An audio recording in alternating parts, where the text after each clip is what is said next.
You're listening to Exposure on Radio X. I'm John Kennedy, and that is Johnny Marr with Somewhere, one of the two new songs that are parts of Spirit Power, the best of Johnny Marr, the new album that has just come out. And I'm very pleased to say that Johnny Marr is my guest tonight. Hello, Johnny. Hi, John. Nice to see you again. Great to see you. The last time was via Zoom, and it's so nice to meet people in person again. It's just so much more pleasant. Yeah, I've blocked most of that period out of my mind. Not our discussion, obviously, but yeah, I know what you mean. It's hard to even go back and think about those times now, really, isn't it? But there you go. It's great, as you say. New times now. Yeah, exactly. We're moving on. So Spirit Power has just come out, a nice celebration of 10 years of your solo work. Yeah. And it ties in nicely with another new publication called Marr's Guitars, which is a hefty tome with a lot of interesting discussion about your guitars and your collection of guitars. And I thought, in a way, we could kind of intertwine these because, basically, you are the guitar. And one of the phrases that I loved in the book was that for you, the guitar was always the star. So when you were watching bands, when you were first getting into music, you were always completely fascinated by the guitar. And so your eyes would be drawn to the guitarist and watching what they were doing. Yeah. So obviously, you're hearing the song and you're hearing the words as well, and you're taking it all in. But from such a young age, you were just completely obsessed. And yeah. It's led, in effect, to your life. Yeah, that's right. Yeah, it's I guess it's a coincidence that this book, the Marr's Guitars, has come about. When I was getting the idea for the book, I didn't think that it was going to coincide with a 10-year retrospective, a best of, and then a few months ago it started looking like they were both going to be finished around about the same time, and I guess it was a little bit of kind of serendipity there, really, because they do seem to go together. They're both kind of, I guess, reflections on my past and my career and my life and everything. So I'm leaning into that. I think, it's a nice bit of serendipity. It's come back to what you were saying about the guitar. You're absolutely right, and I still enjoy the way guitars sound. And what makes guitars a unique sound. I love hearing a great drum beat. I love hearing really interesting synthesizers and pads and all the things that people know about now. With the technology being so available to everybody, everyone can be a producer, etc., etc. So maybe, but they'll know what I'm talking about. That the sound, just from a technical point of view and a sonic point of view, the sound of a really great, bright, exciting guitar part, whether it's me or whether it's Royal Blood or whether it's Radiohead or Sorry or whoever it may be, I don't think you can beat it. And my enthusiasm for it and my admiration for the sound of the guitar, especially when it's doing something catchy and exciting, something slightly arty, has never diminished. I'm just still so enthusiastic about it, even though I know so much more about it than I did when I was a kid. I know how it all works. I know how to do the tricks with it, and I know what pedals do and all of those things. The more I know, the more there is to explore, I think. Yeah. Well, I think that's fantastic. And I thought, in a way, this is a great opportunity to explore that a little bit in conjunction with tracks from Spirit Power. We can talk about some of the guitars that you've had and some of the guitars that feature in the book as well, because they're so intertwined. They're so, part of each other, in effect, I think. And so say, like, if we take Somewhere, I just played Somewhere, which is one of the two new songs on the record. Yeah. And from what I've read, these new songs were kind of inspired by that recent tour that you did with Blondie and with the Killers. Yeah. And you're kind of out in these big arenas. And so you kind of thought, I should write something that would work really well here. And Somewhere is such an instant hit, I think. Yeah, well, two cool things happened there. To follow on from your thinking there, was that the energy of the song Somewhere came from, there's no doubt, came from playing those arenas all last year with Blondie, as you say, first, and then all the tons of shows we did with the Killers. So I kind of got that riff. I was kind of kicking that around in the dressing room. And the energy of the song is very kind of festival-y and quite direct. So that was good. So I set about writing that song, and then and then your lyrical head kicks in. Then and you try and do something that's appropriate, that serves the music. So the music came first. But funnily enough, on Somewhere, a mate of mine, a good friend of mine, who he's a guitar enabler. He's a guitar tech, but he finds guitars like whether I like it or not, and he lives very near me. He found a Rickenbacker, an 80s Rickenbacker, which is the ones I like, from back in the day. And I'd written Somewhere on the Road, and so when I came to record it, the entire thing is a Rickenbacker, except that I put my Jag, I doubled the main riff with the Jag as well. And there's an acoustic on there as well, but instead of having, I'm quite, I'm good at layering and stuff, and instead of having a Gretsch on there and a Telecaster and doing all these different textures, I put, it's pretty much entirely a Rickenbacker record with a hint of Jag in there as well. And putting the Ricky on this, yes, I did end up acquiring it. Yeah. It made me play in a certain way, and I dare say there's a lick that runs through the record that when I was playing it, this is the sort of thing that happens with guitar. When we put it on the track down, we called it the REM guitar, because it sounds like if Peter Buck was playing in my band for a night, which is no bad thing. Yeah, no, that would be fantastic. That's really interesting. And that's the thing. When you look at Marr's guitars and when you listen to your music, it really helps understand what you've been doing all this time. So you were saying that you understand layering and you like layering, and you learn in the book how that's something that really started when you were really quite young, when you had kind of just got a guitar and you were about 12 or 14 or something like that, and a TIAC 4-track cassette tape that you started to layer up your own guitar and started experimenting in a way that led to the sounds that became the sounds that we know as the Smiths. Yeah. The TIAC machine that I had, it didn't have faders on it or like tracks or anything. It just you put your cassette in, and it just had 2 inputs, and there was a way that you could just record over a track and then bounce it down and record again. So it was very rudimentary, but man, to me that was like magic. It was like a portal to another world, and that's how I learned about layering, putting guitars in tunings and experimenting and all that. I mean, that's how this Charming Man came about. It was recorded on that. I recorded just the chord change, just spilled out, and then I rewound the tape, and somewhere in my subconscious, as the tape was rewinding, the riff must have just planted itself in there, because the tape rewound, I plugged my guitar in the other input, press record, and the whole of that riff and everything that people know just happened under my fingers. I wasn't walking around. I didn't take it to a rehearsal room for 3 weeks and develop it, or I didn't even take it to a rehearsal room for 3 minutes. It just came out. It just came the out. entire thing. I mean, obviously, I wish that happened every day, Yeah. But already by that point, you'd probably had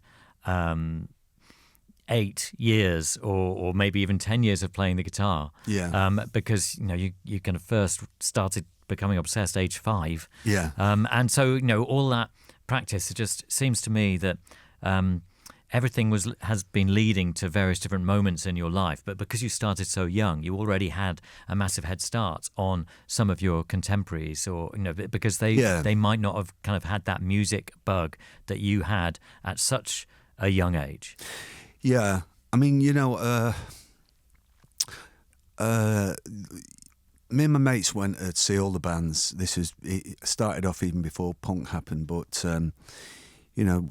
11, 12, first show, Slaughtering the Dogs, and then seeing every band that came through town, because I didn't have to pay for a ticket because we used to sneak in, and that was part of the fun too, So I saw plenty of bands that I didn't know, and frankly, a lot of bands I didn't even really care for, but I learned something from everything. Absolutely loved it. But even though me and my pals, that was what you did, coming from where I came from, none of my mates were had the bug like I had it. None of them were obsessed, and I was encouraged. To be fair, my parents, they didn't like me staying out till 1 o'clock in the morning rehearsing with bands and getting up to the shenanigans. But still, they were completely obsessed with records, and they were really obsessed with they were very interested in the charts even. You know, they had an opinion about why someone shouldn't be number one or all of this business. My mother was like that from me being a kid. So even though you know, I got into a few scrapes at 14, 15 and, you know, going AWOL and all this kind of stuff and joining, you know, various dubious bands. I was in a band with adults when I was 15 and they really didn't like that. And looking back on it, they'd really had a point, because these guys really were reprobates. But they sounded like the Stooges. So I learned to play very loud, you know, so that was okay. But the environment that I grew, it was okay to play Aladdin Sane at 8 o'clock in the morning, really, really loud, whilst my sister was and my little brother were trying to get ready for school. My family just put up with it in a tiny little council house. You know, I used to play Panic in Detroit. I played it 5 times, and they just knew it was me being. So I used, when you mentioned me having the bug, that's it. And that's why I can play Panic in Detroit. Yeah. Because you studied hard, you know, from a very young age. Yeah.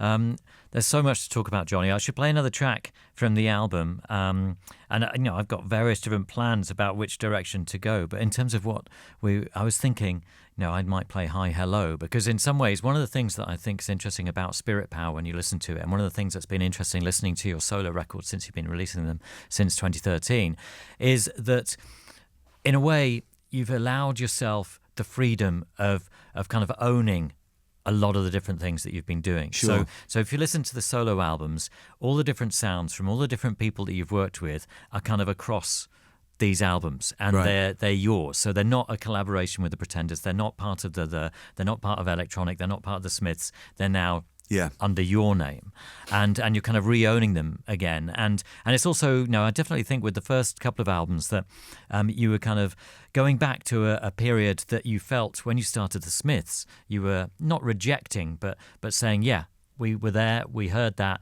we don't need to hear that again. So I'm not going to copy any of those people who were just before me, because they did that and that was amazing, and I liked that.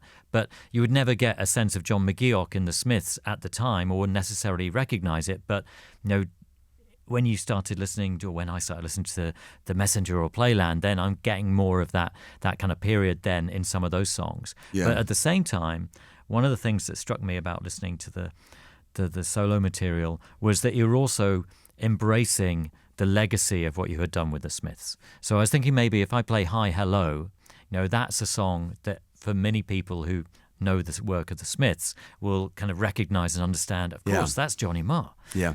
And I thought that that's one of the interesting things about this whole solo thing that you've been doing for the last 10 years. Yeah. Is kind of,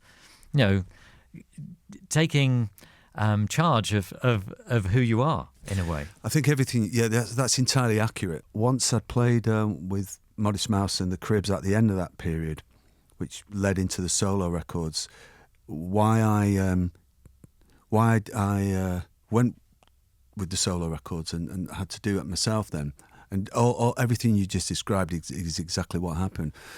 In a way, so being okay with all the sounds, putting all the sounds that I'd evolved really over for want of a better term, over the 30 years, and being okay sounding like me. Because I think Modest Mouse, I was, as a guitar player, I was being stretched this way and that way. On that album, you hear all these different kinds of things. I was pulling stuff out of myself, which was really exciting and really challenging. And then with the Cribs, I was leaning into some things that I was doing in bands before the Smiths because of the nature of the way the Cribs are, what I called being a street band. So I think with the Cribs, really, that kind of really put me back in touch with my influences from before the Smiths. And plus, luckily, because I started out so young, I mean, I think I was 19 when the Smiths started, that meant that when I came to finally, do the solo stuff, I was still young enough to be able to do it. I've been around for a long time by then, but I felt like all the reacting against it, all the kind of like turning away from it, not in some kind of weird antsy way, but I think being young, in my like 20s, I think it was okay to try something completely different with electronic, really try something different, try and do something different when I'm working with Pet Shop Boys. And then I was still doing something very different with Modest Mouse because of the nature of the band. But then when I started playing with the Cribs, I was like, oh yeah, okay, well, I used to play like this kind of stuff in some ways when, we used to play Blondie songs in the band I was in before the Smiths. So I knew how to play power pop. And so that kind of lent into, the whole thing became this whole soup of what I do, really, my sound. And I got to an age as well where it was absolutely okay you just drop your baggage. So everything was fair game. And then this other thing that was unexpected, I guess, now I can look back on it and see it, but I didn't know at the time, was getting to do movie soundtracks with Hans Zimmer. That takes care of any kind of all kind of abstract experimentation that I want to try and do. And I've ended up doing that quite a lot on the movies. So it just gave me this space, if you like, to write upbeat, banging, good live pop tunes. And then really, it's enough for me to just have to think about doing the vocals. Yeah. Just crack on with that. Yeah, be okay with who I am, really, and use all the sounds, and it's all right. I kind of dropped whatever... I think it was good to have an agenda all the way through my 30s and 40s. I think that's absolutely fine, and try and push the envelope and not repeat yourself. And then, basically, if something sounds good on a track that reminds someone of stop me if you think you've heard this one before, say, go, well, okay, it sounds fine, because it is me. Yeah. It's fine, but just stop kind of just having the agenda to thou must never repeat thyself. Yeah. Just drop that and just do good music. Yeah, totally. And well, I think it's one of the great things about the solo thanks. years that and it's allowed us all to celebrate who you are in a way. That's really nice of you to say. Yeah, that it feels like that. It does, yeah. And as I say, then it's just... Then I can just, the small matter, then I'm cracking on with writing decent songs, because that's hard enough as it is, you know what I mean? Sometimes, I mean for it to sound like a chore, but, that just doesn't just happen. So I can focus on that now and get rid of all the other agendas and nuance and analysis. But I still want to surprise myself, and that's what new guitars are for, John. We'll talk about that a bit more. I'm going to play Hi Hello then. People will be able to recognise some characteristics of Johnny Marr, but I know that in the book, Marr's Guitars, you list which guitar you used on Hi Hello, and I can't remember now. Yeah, but, it's a black 335 12 string. You can't remember that, John? No. I read it and it's kind of in there somewhere. But okay. Yeah, but no, it's better to come from you anyway. So this is it then. It's Hi Hello, Johnny Marr on Exposure Radio X. It is Johnny Marr with The Messenger on Exposure Radio X, originally released back in 2013, now part of a new compilation, Spirit Power, the best of Johnny Marr. Johnny Marr is my guest here on Radio X tonight, and we're kind of looking at the album, looking at your career, I suppose, looking at Marr's Guitars, the new book. And The Messenger was that kind of debut solo album. And I remember when we came in and we did an album playback, a track-by-track interview. And in many ways, when we've done that for these records, we've looked a lot at the song. In terms of the meaning of the lyric, and because these songs were a new way of you articulating yourself in a way, because in many ways I think when you had to start writing lyrics for songs, you started to bring in all these different things that you're interested in, be it architecture or music or fashion, all these different things that have kind of gone into the melting pot of Johnny Marr's mind. And here you were challenged to kind of actually write words instead of just music. And so I think a lot of the time when we had the conversations, we were talking about some of the words and the meanings of the songs. But I thought I'd use this as a way of kind of describing the sounds and the evolution of all the sounds that you've been dealing with. I mean, we've already kind of covered this a little bit, but alongside listening to the record and reading Marr's Guitars, it seems that's such a a vital part of who you are and what you're all about. And it's almost as if, this is why Hans Zimmer turns to you and he has this moment of realization. This sound that I'm looking for is Johnny Marr. That's what I need in this project. And as he articulates in the foreword to the book. And it's quite interesting that because, maybe you haven't been aware of it, but, there's a certain something about how you create music that other people have been trying to tap into for all the time you've been making music. Yeah, so much it goes back to the inspiration I had at 11 and 12 and the thing that got me really excited. I think anyone who, is very creative might recognise what I'm saying there. If it's someone who's into painting or someone who's into photography, at 11 or 12, you see these things. Or in my case, I heard things in the records by Sparks, Roxy Music, David Bowie, all the pop stuff, whether it was the Sweet and everything, talking about the early 70s. And the way those records were put together was almost like a clever mosaic. It's essentially what was known in the old days as arrangements. And that intricacy and cleverness has always been a buzz for me, always turned me on. So my role in, with the solo records now, because it's up, I've got a brilliant band, same band for 10 years, but when I'm writing them, I put all of that stuff together, and the thing you're talking about is something that I learned. So I have a way of playing, but at the same time, I learned to play with that thing of arrangements and how I can make 5 guitars work together at once. So if I'm working with Hans, say on a soundtrack, I don't have to do the 5 guitars. I save that for my own solo records. I have to say on the last Smiths record, I was deliberately only using 1 or 2 guitars. There's some songs that you've just got one song's got no guitars on it, which is famous. But anyway, but with Hanzo, I don't need to do 5 because it's not a Johnny Marr solo record. But I do know my job is to put the one important one in, which is what I did on the movie Inception. What I did is actually quite simple, but it was the last missing piece of the jigsaw of the music for that movie, which is why Hans called me in. And it's, as you said, he was like, do your thing. And if anything, for the first couple of days, he told me I was being too reverential towards the score. He was like, Johnny Marr it, there's plenty of, and so instead, I could have put doing something that is like a pad, and they've done an acoustic thing in a different tuning, that the way that people hear on those Smiths records and some of my solo records, which is this sort of, I guess, sort of mosaic-y thing.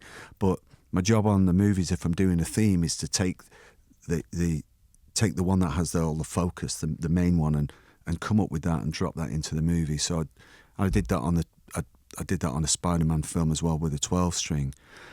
It all goes back to I love talking about and I love thinking about this stuff because this was an absolute delight and inspiration for me at 11 and 12, 13, this sense of discovery. I couldn't wait to get home from school to put a record on and try and play along with whether it was Mott the Hoople or whoever. And those records really, I still get off on, if I hear a very clever record with really good arrangements, I really appreciate that. And I've got to say, I hear a lot of young bands with guitars who are able to do it because they've got the time and the technology. It's part of the skill now, whether people have learned on GarageBand or guitars players. Musicians tend to have an engineering chops now as well. So there was that band, I think they just split up, sadly, called Woos. They used to put guitars together. I know you'd know them. Woos are great. I mean, they were playing. I saw them the other night, actually. One of them has left. Oh, that's right. I'm hoping the drummer, right? Yeah, but I'm hoping that they're going to continue. That guitarist is incredible. So good. I saw him do something the other night, which I don't think I've seen anybody do, and just in terms of showmanship. So he kind of put his guitar on the ground or on the stage, and then he kind of pretty much did a handstand. Oh, yeah. He did this thing where he was kind of balancing his elbows, but his legs were completely up in the air, and he was playing the guitar with his teeth. But rather than do it the Jimi Hendrix way, you're kind of holding it up in the air, he did it the opposite way. So it was a bit self-defeating because you could. And I was on a balcony, so I could see it really well. But I'd have thought that people on the ground floor couldn't really see it, but he did it all the same, and it was incredibly acrobatic. I'm glad they're still playing well. I hear records. This thing I'm talking about, of the technique of making interesting guitar records. I think there is a slight caveat because of the technology. There's a danger though that you do that and then you're not able to play it live. And it's great when you got to be able to play it live, not for any kind of ethical reason or anything like that, but it's the whole trick when you and the band can. You make clever guitar records and you go out and you play it and it sounds like the record. But over the last few years, Limehouse from Brighton, I know that you know these bands, so it's kind of cool. Yeah. And as I say, Sorry and. Well, it's interesting because I think there's definitely a generation of people who are trying to do different things with guitars again, in a way that you were doing back with the Smiths, but also with Modest Mouse, and how you were kind of challenging yourself, and they're kind of challenging themselves to think, well, we don't want to sound like those bands, we want to try something else, and it's a combination of naivety and learning in a way, that kind of and modernity as well. I think, yeah, it's brilliant. I think. Yeah, I never go along with this. Oh, guitar music is dead. Yeah, it's the greatest thing in the world to me. The way guitars, you can get a few guitars going together. It's just that you can't do it in the same way with any other instrument. Yeah, I love this love affair you have with the guitar. I mean, I think one of the great things about the book, Marr's Guitars, is that it articulates that really well. So, you have a collection of 130 plus guitars, and many are featured in the book, and you're very generous the way that you share these guitars with other people. You loan them to people, you sometimes gift them to people as well, be it Noel Gallagher or Bernard Butler or Radiohead, and these guitars help, them go on to shape their music with the guitar, because as you have explained, each instrument brings something else with it, and that's why you end up kind of chasing it and kind of finding it and then using it to create a whole load of other things. You just can't have this. You just can't say that about a laptop. Or you can't even say it about a drum machine. I quite like drum machines. Yeah, that's really they're magic. They are magic. Doing the book has been. It's been great. It's just out, and I got a couple of mates. It's all about Pat Graham's photography, and then my mate Matt Bancroft's art direction. It's so good, working with your mates. So it's not all on me, but in the process of doing the book, I really had the vision for it. I had the title, I had the vision. I knew what I wanted from it. I knew what I wanted to feel, and I wanted it to be filled with a lot of abstract, unusual, very arty, beautiful photographs that I knew Pat Graham was able to take. So I kept pushing Pat into it and pushing him into it because I'm a big fan of his work. But what I absolutely didn't anticipate was all the stories in there, the text, and that came about in the process of shooting all these guitars and arranging the shoots and pulling them out of cases and what's this one? I haven't played this one since 1987, and I remember who I was, and the process was amazing. And all of these stories I'd forgotten that Bernard Sumner, The Sound of Regret is my Red Les Paul. It was just right at the last minute. It's like 11:30 that night. I texted him and said, we've been working on the book for months. I said, am I remembering this right? And did you use that on Regret? And then even later into the process, when we were nearly finished, Noel, obviously I've got the connection with Noel and love playing with him. But right at the very death, as we knew about the two guitars that I'd given him in the Oasis days, and then also the story of me playing it again on Heathen Chemistry. There's all that. But right at the 11th hour, he texted me this photograph and he went, "Do you remember this one? This is a Strat I got off you." I sold him that, as you know. By that time, I'd had enough of giving him to him. Right, he could afford to buy one from me. But he remembered that was the one he used on Wonderwall and Don't Look Back in Anger. And he said, "Do you want to put that in the book?" I went, "Yeah, I think I'll put that one in the book." I'd forgotten that Radiohead had used them on In Rainbows, a bunch of my guitars. So when I had a couple of years of thinking about the book, I had no idea that was going to happen. And the guitars I've just got those stories, you know. Yeah. So I'm still buzzing off sort of seeing the finished one, frankly. Yeah. Well, it looks amazing. I'm sure we'll continue to talk about it. I should play another track. Sure. So why don't I play Dynamo from Playland? Okay. One of the other interesting things for me as a Johnny Marr fan is listening to the evolution of your vocals, Right. and the different styles that you've tapped into across these 4 albums. How you keep trying different things. Yeah. And Dynamo's an example. I can't quite place what you were going for, but it's another kind of. It reminds me of bands like Kitchens of Distinction or something like that. I don't know. I can't quite place it. Who it reminds me of. Obviously a good thing. Yeah. But it's not like stuff you've done before, in effect. No, I mean, Dynamo was nearly written. Dynamo was one of the things that really pushed me into doing the solo career, because I had it when I was in the Cribs, but it was just in my brain. And, you know, I'd be laying the bunk on the bus and I'm sort of trying to work out. I had that really strong chorus, you know, it was a really good tune. And I was thinking, the sound check tomorrow, I've got to try and get a verse for this. And I was really excited about it. Some songs have to kind of marinate, for want of a better phrase. And that was one, it didn't go on the first solo record because I still hadn't really cracked what I was doing with the verses. And then that's often the way we write in songs. I went, oh no, it's got to be a contrast. You're singing too melodic in the verse. If the verses are too melodic, it stops the choruses being special. So you have that's being a craftsperson, you know. It's like the craft of song. But so I had to sit on it for a while, which is why it came out on the second album, Playland. But vocally, that's still an exciting thing for me because I'm the singer. If I have a notion of, oh, it should go like that, then I just have to get myself able to sing it. And then if I can't, if it just isn't sounding good, I'll go down a different road. But there's no one to say, you know, so if I want it to sound like Teenage Fan Club, or to me, the chorus in Dynamo was along the lines of, in my head, it was along the lines of like the Kinks crossed with Wire, I think. What I was trying to do, a little bit like Stop Your Sobbing, or one of those like really plaintive kind of Kinks 60s sing-along sort of songs, but with a kind of postmodern vibe. And because I'm the singer in my band, I just go, well, okay, well, that's what you have to do. I don't have someone going, well, actually, I want to do it this way. I want it to sound like Tom Waits. Okay, then.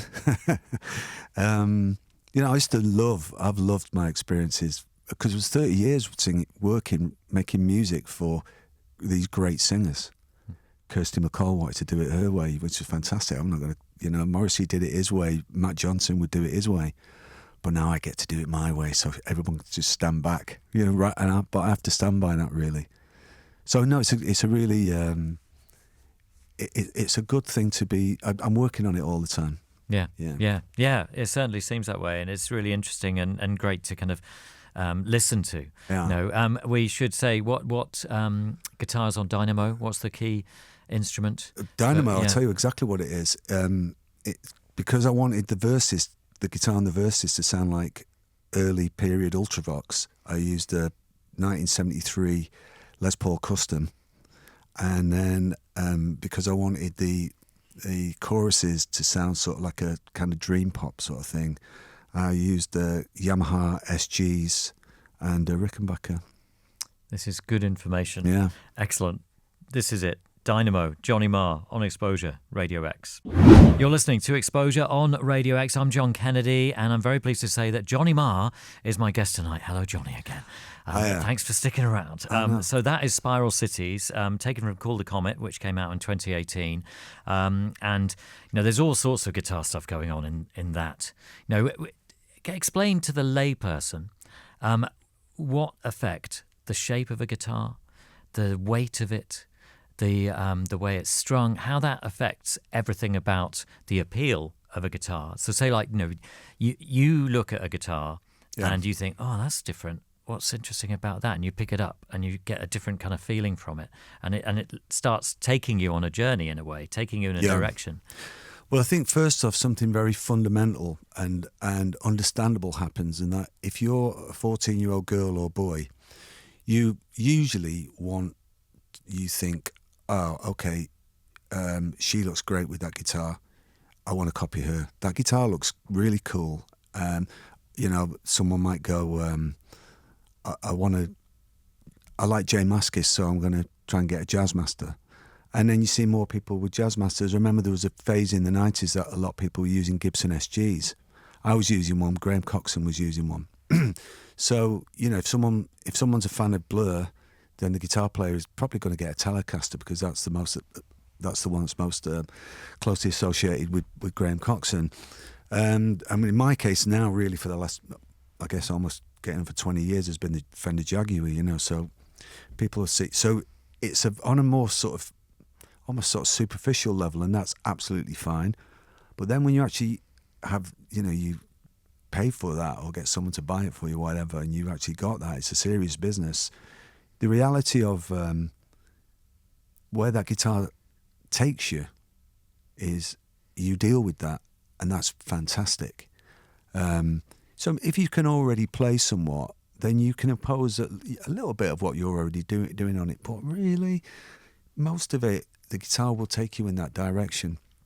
Over the years, I've met a lot of guys who of a certain age, and if I say, "Oh, do you play the guitar?" Yeah. I know what guitar they've got. They've got an Epiphone, because I know that they grew up listening to Noel Gallagher, and they'll play Noel kind of chords and Noel kind of lead breaks.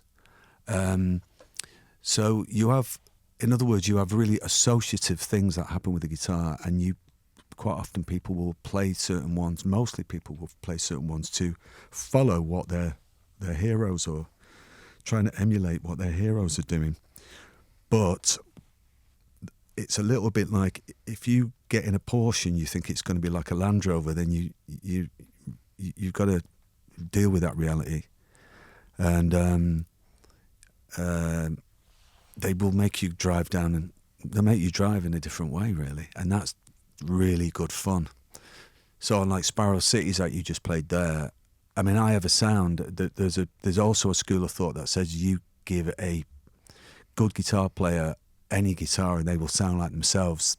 That is kind of true, but that's something that happens after you've really been developing your own thing. That's a whole other story. But you really hear that on Spiral Cities, you really hear the sound of my Fender Jaguar, my custom Jaguar, and mine just happens to be sound. Mine has a certain kind of very distinctive sound that has got a lot of me in the 80s in it, I think. Yeah. I mean, you were on a mission.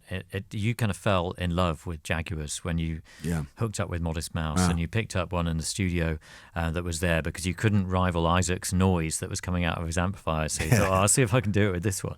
And that kind of started this fascination with that particular kind of instrument. But you wanted to change it and develop it, and you ended up with this, what is now the Johnny Marr signature Fender. But you spent a lot of time researching that, didn't you, and developing? I was so obsessive.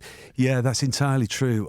When that night I first got Isaac's, and we started writing those first songs for the Modest Mouse album, for days, well, probably weeks and weeks, I just was like, this is perfection.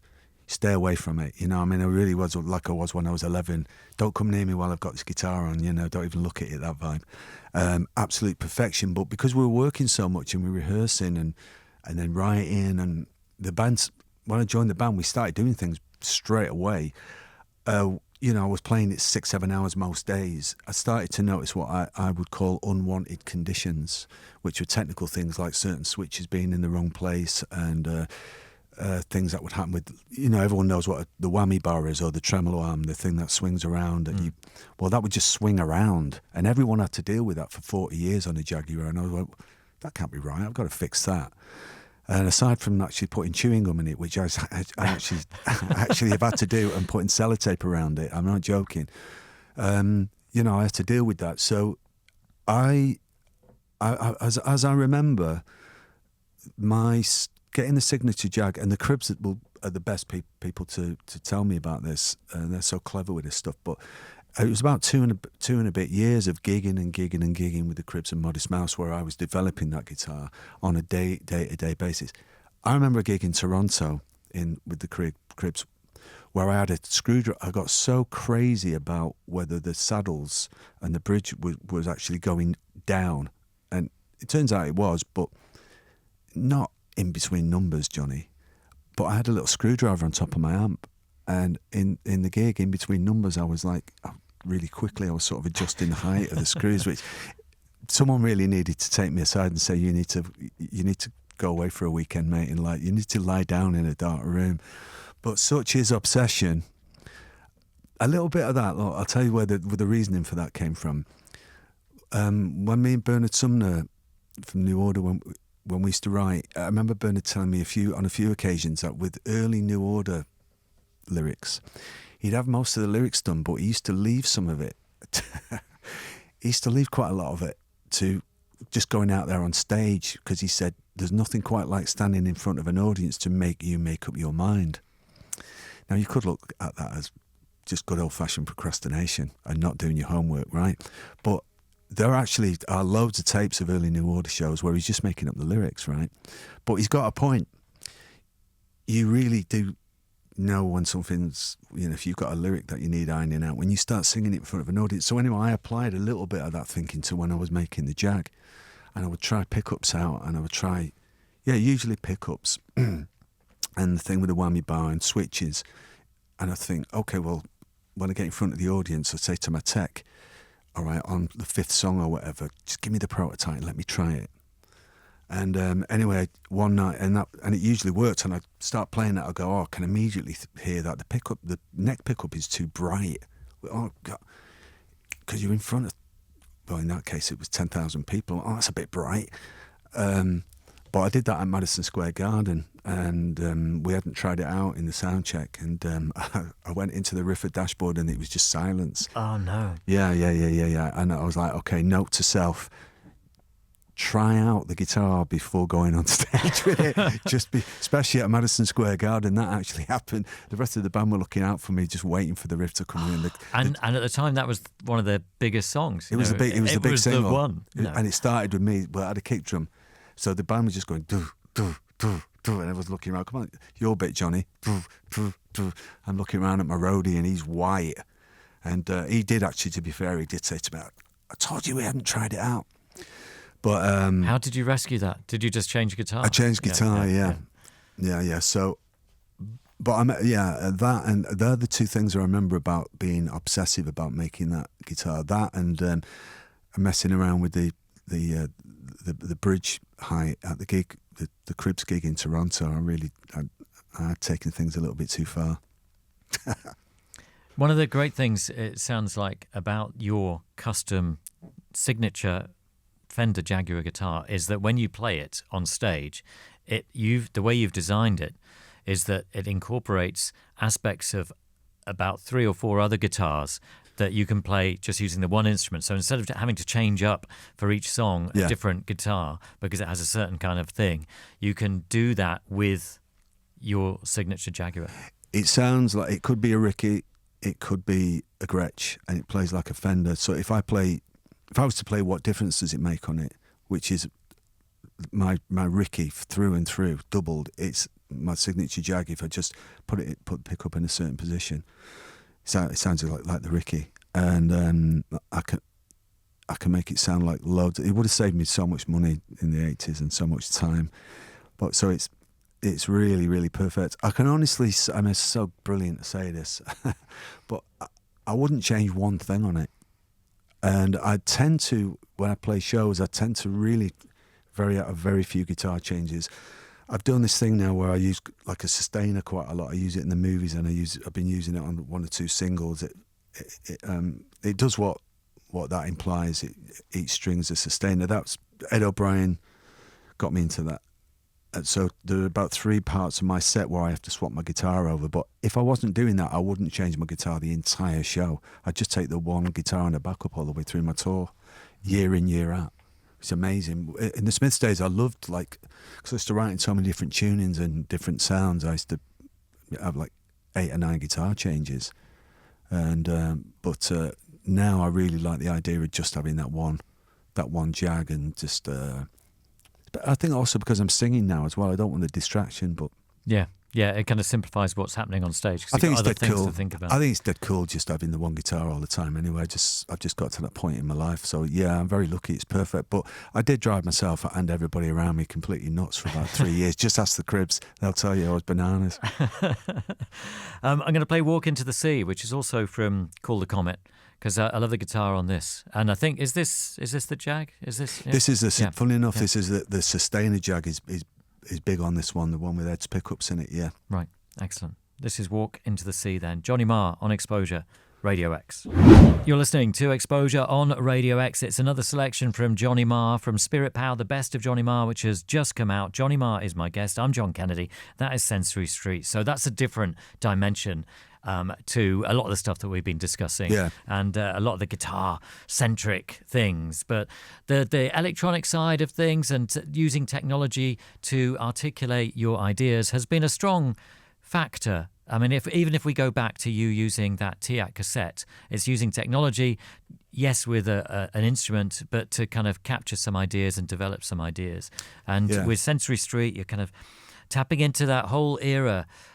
People maybe kind of forget that whole era post the Smiths that you were a part of with electronic, and that whole, living in Manchester, being part of this kind of changing face of music, that lives on and has ended up kind of, dominating music for decades now, in terms of house sounds and the way electronic dance music is such a cornerstone of the fabric of our.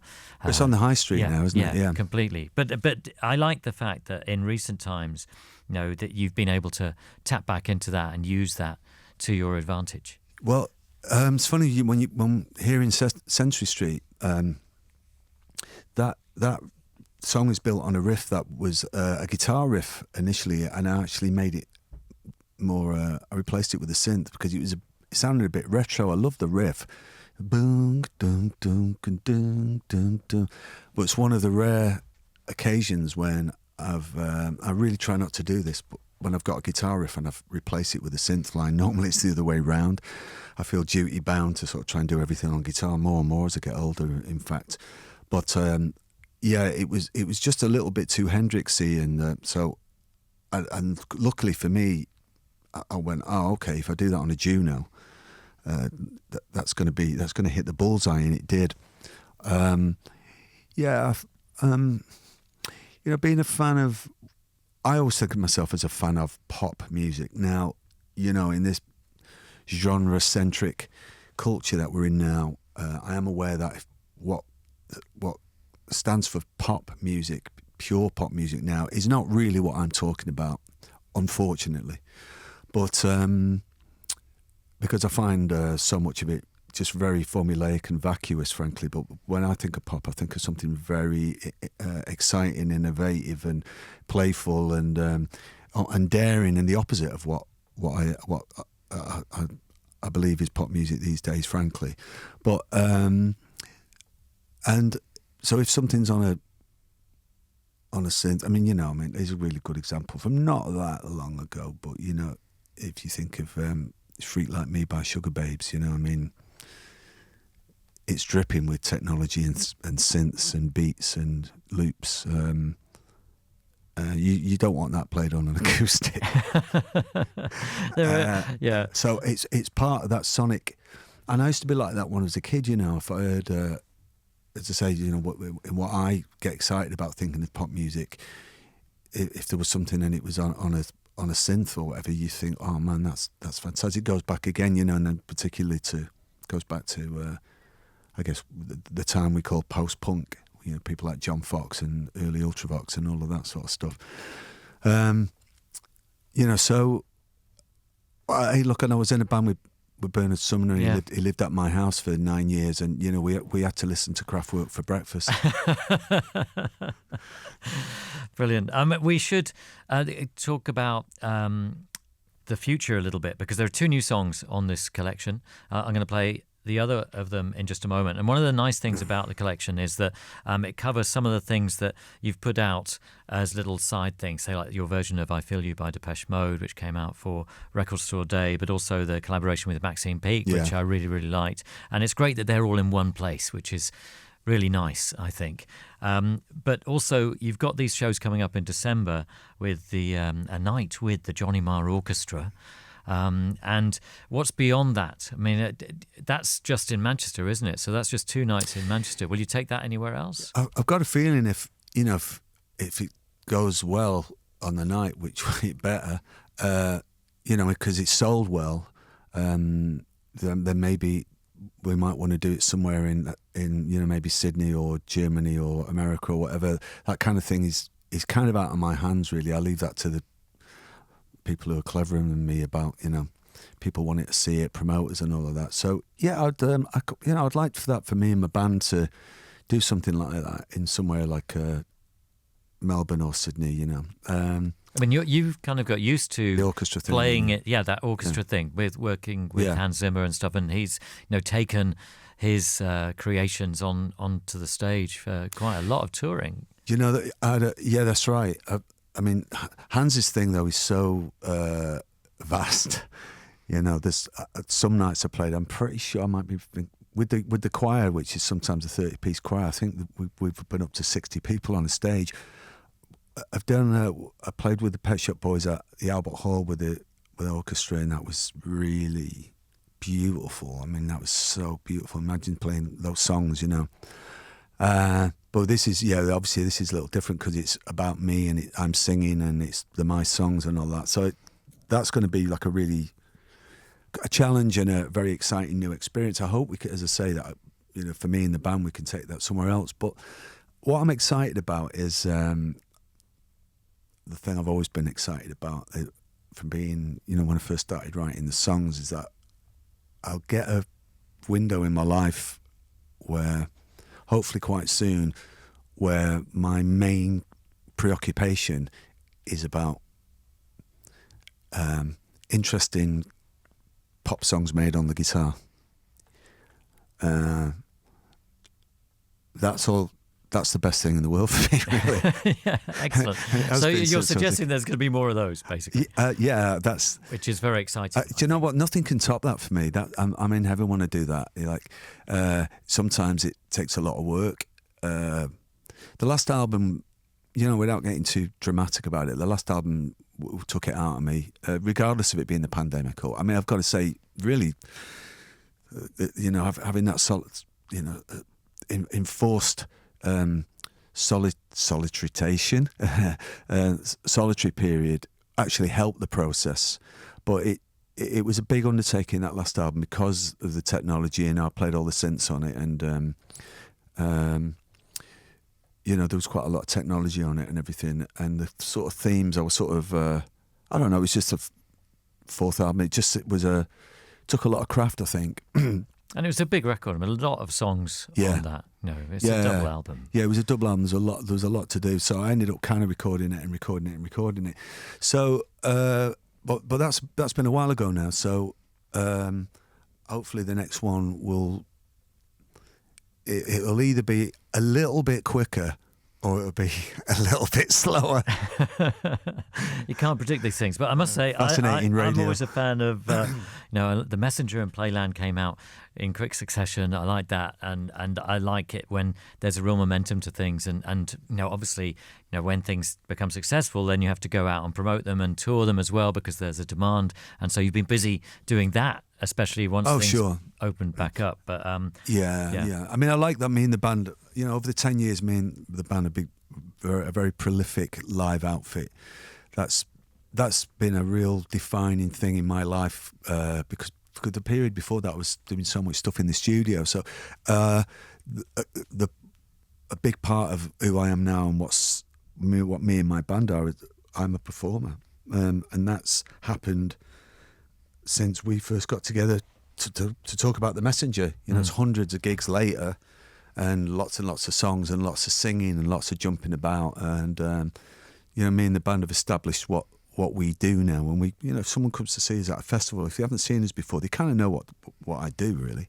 Yeah, it's cool. Yeah, no, it is very cool. I'm going to play The Answer, the other new song on the new collection, and there's a female voice on there. Yeah, who says something at the beginning. That's a spoken word thing right at the start. That's Meredith Sheldon. It's Meredith sang on all the records from Playland. She used to be in a band called Family of the Year, and she's part of my family and one of my favourite ever singers. I just love the sound of her voice, and so you hear this beautiful, ethereal kind of voice at the start of it, and she sounds like that even when she's on the phone. It sounds great. Yeah, that's what I mean. Sounds amazing. And you've actually put two versions of The Answer on the album. So there's the Crazy Face version, and then there's one earlier on the record. Which should I go for? Go for the regular version, I think, because I don't think many people have heard it. This song I wrote is so quickly, and usually that means it's really good, or chuck it in the bin. But I really like this one, and you know what? You will have heard many artists over the years saying how great it is when you get to play songs before you record and play them live. It's a real luxury these days. People just don't do it because of the nature of the way we write on technology and YouTube and all these other reasons. But for me and the band, we got to play this before anyone heard it, play it live. We just didn't care about YouTube, whatever. So that live energy is really in it, and that's a bit of a rarity these days. Yeah. It's like being 17. Yeah. Being one of those kind of bands. I think the song sounds like that. Yeah, it's got a great riff. What's the guitar on this one? The guitar on this is my. I love it. I wish every interview was like this. Well, I thought with the book great. out, and then reading about all these guitars, I think it's really exciting. That's cool. Yeah, well, my son Niall got me a Jaguar body from Portland quite a few years ago, and it's so beautiful. We built it into a custom Jag with lipstick pickups on it. It's a one-off, and it doesn't sound like anything else. So yeah, it inspired me to write the song. So yeah, thanks for that, Niall. Excellent. If people have the money, then maybe it's an easy, answer to the question. What should I get Dad for Christmas or birthday or something? Get a guitar, but then they can be pretty costly things. Just get the guitar book. Yes, problem solved. And Christmas is on the way. It's a lot cheaper than getting your dad a guitar. Just get in the book and just say, there you go. That is a very good suggestion. Johnny, brilliant to have you here. Thanks so much for coming in. Great to see you again, John. Thanks. And here's the last selection from Spirit Power. This is The Answer on Exposure Radio X. Radio X.